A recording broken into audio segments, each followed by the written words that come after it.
Hey everybody, today we're going to be making what you see on the screen, Betty Crocker roasted garlic instant potatoes. I'm using 2 packs of these, and y'all, don't knock it before you've had it.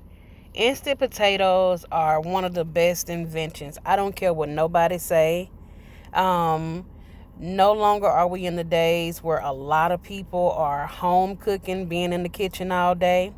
So I'm using 2 bags, and it calls for a cup and a half of milk or water. So because I'm using 2 packs, that's 3 cups of hot water. Now, because I don't have milk, I'm using sour cream, which is the same thing, in case you didn't know. So right here, I'm just using Irish butter, and I'm going to chop up a few pieces because mashed potatoes is no good if you don't have butter. I'm just saying. Don't shoot the messenger because I know I'm telling the truth. Okay, all right. So I'm cutting it up into small little slices because I want it to quickly dissolve into these mashed potatoes that I am about to tear up. So now at first this mixture is a bit stiff until you start getting everything incorporated. That water is boiling hot. If you are going to do it this way, you got to have boiling hot water. So the back of the package, which I'm going to place the instructions on the screen. I'm going to place a overlay of the front of the package and the back of the package. But you can do this package on the stove or in the microwave, or you can do it the Cherie way. Okay? Cherie is all about easy, so I believe a lot of people will do it this way right here.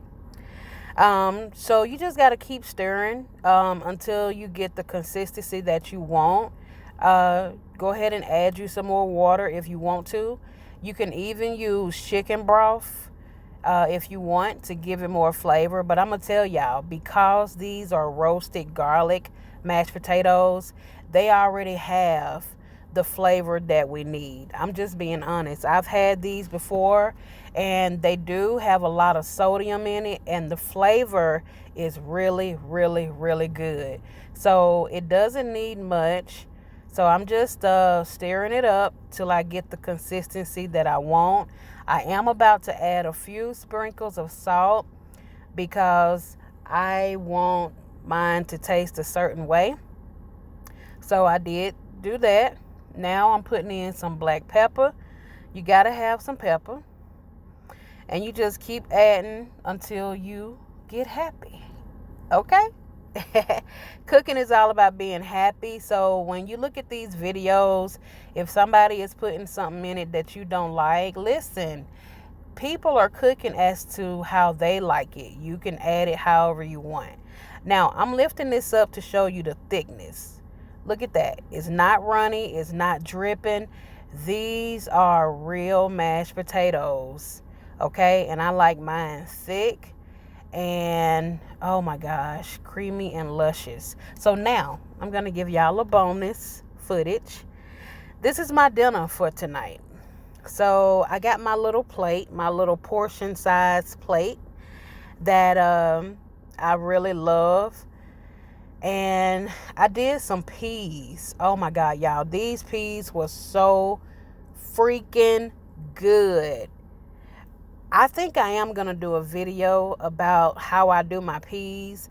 Y'all, even little bitty kids can do the way I do my peas. It's so easy. So I'm going to dump some of those on here.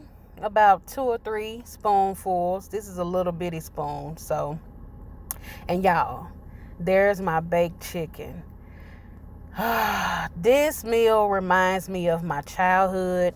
My mom used to make stuff like this because we had a lot of children in the house, and so they had to make our meals stretch.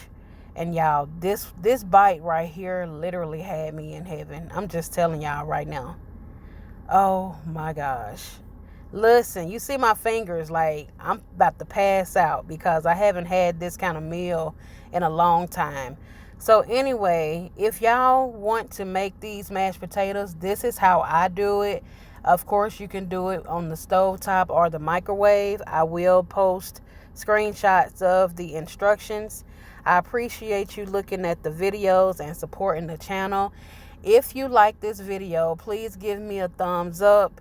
Please comment or email. A lot of people email me instead of commenting.